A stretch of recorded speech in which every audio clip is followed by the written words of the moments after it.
I'll try to bring in some perspective from here in the country. Let's speak to the Principal Secretary in charge of Environment, Charles Sunkuri, joining us here in studio. Thank you, Bona P.S., for joining us. Good afternoon. Where do we stand? We are talking about this global, the climate change talks. As Kenya, as Africa, where do we stand? Ben, let me give you the perspective Yes. from the Kenyan position. Over the last 1 year, Kenya joined the Paris negotiation where a major agreement was agreed upon. Later on, Yes.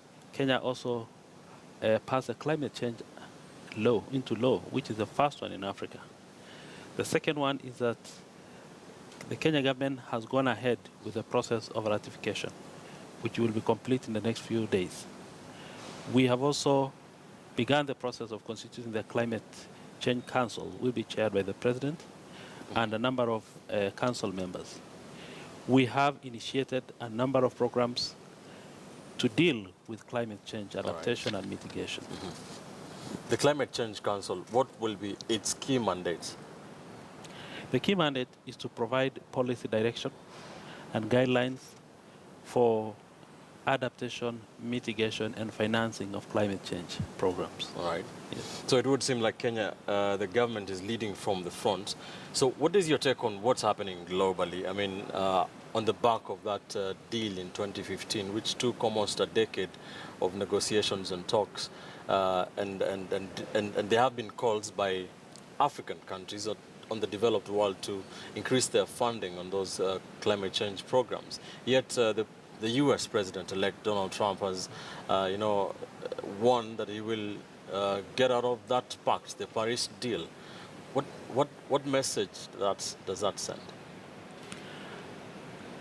Okay, the global effort towards combating climate change can actually be seen through the Paris Agreement, where a number of countries agreed that they are going to deal with climate change through a number of provisions in the agreement. By a month ago, we had already passed 50%, the number of countries that have ratified the Paris Agreement. That tells you there is a global consensus in dealing with climate change. What is there in Morocco today, the discussions that are going in Morocco, is part of mobilizing the global effort towards providing more resources, more commitment towards dealing with climate change, especially in vulnerable countries like Africa, where the impact of climate change is greater than the developing countries. All right. But the U.S., the United States, is a key stakeholder. Is it a concern, especially for developing countries? First of all, we must appreciate that the U.S. government led the negotiation and also provided the necessary support towards the ratification of the climate change, the Paris Agreement. You heard the President of Kenya yesterday gave his speech, and he said that as the whole world, we must all be committed toward combating the effects of climate change. We must deal with climate change, and called upon the whole world to come together to build and mobilize effort towards climate change adaptation. All right, hold that thought. Let's now bring you a story more on that. And the U.S. government has insisted that there will be no policy shift on climate change, even though there are concerns that incoming President Donald Trump might reject the Paris Agreement. In an exclusive interview with KTN News Foreign Affairs editor Lilian Odera, a senior State Department official, Dr. Vaughn Tarikin, told her that the United States remains committed to global efforts on the reduction of rising global temperatures. Here's part of that interview. So the current U.S. policy position is to achieve and to remain connected to the Paris Agreement. Right? The Paris Agreement took many years to negotiate. It was something that brought together a large, in fact, the vast majority of countries to begin to see the actions, the measurable actions that they could take so that they could then report those actions back to the UN about what they're doing to achieve many, many different activities, many different goals around climate change, what policies are being put in place. So the U.S. position has been for a number of years, in fact, since 1992, when we first signed the UN Framework Convention on Climate Change and it was ratified by Congress, to look at the UN Framework Convention on Climate Change as the way to bring together countries, all countries, to take real steps to take action on climate change as the science sort of dictates, as the technology allows, and as knowledge about mitigation and adaptation becomes more a part of the way that we can understand how to deal with the things that are better understood.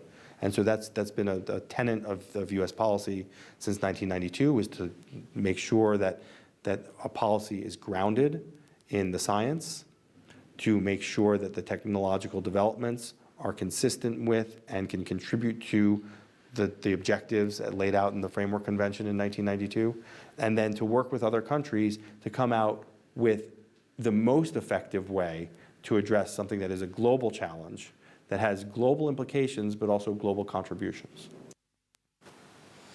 Dr. Vaughan Tarikian from the U.S. State Department talking to KTN News Foreign Affairs editor Lillian Odera, insisting that the U.S. will not change any of its policies, especially on climate change, that are, like has been said on international reports. Do you believe him, or do you believe Donald Trump will go ahead and reap, that Paris Agreement? What we've got to believe is a statement from the government of the United States.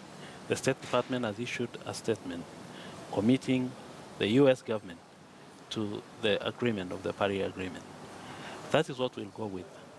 What will come later is an issue we'll deal with when it comes. All right.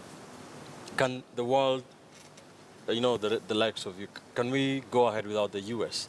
if worst has come to worst? Certainly, with the climate change, we need everyone. The U.S. is a major player, and we need everyone, especially the major players. All right. What is the commitment or will, political, if you could say that, from the other developed countries?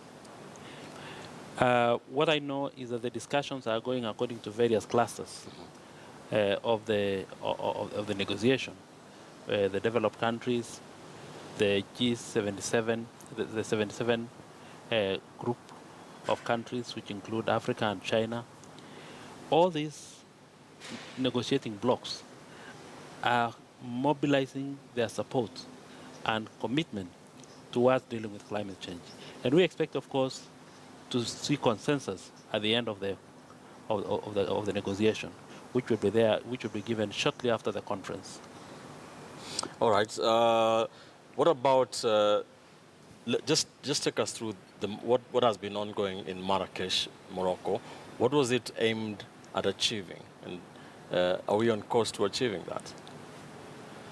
What is happening in Morocco is to take forward the Paris Agreement to now develop the implementation of the agreement in Paris. Mm-hmm. Yeah. All right. So what should we expect, maybe from the Kenyan side going forward? From the Kenyan side, we expect, of course, that consensus is built across the countries to be able to have a common understanding, a common framework for implementation of the Paris Agreement. And at the same time, achieve sustainable development goals, which are part and parcel of this negotiation. How much of a problem is funding for especially the implementation of that Paris Pact? It's a major challenge, and we call upon countries who actually are the main contributors to emission of greenhouse gases to pay more and contribute more to the vulnerable countries such as Africa. Thank you, sir. Yeah. Thank you for your input. Thank you. All right, that is Charles Nkuli, Principal Secretary in charge of Environment. Thank you, sir. Thank you, sir. Great talking to you. Of course, it is a conversation that we shall continue to keep an eye on here. Very big conversation.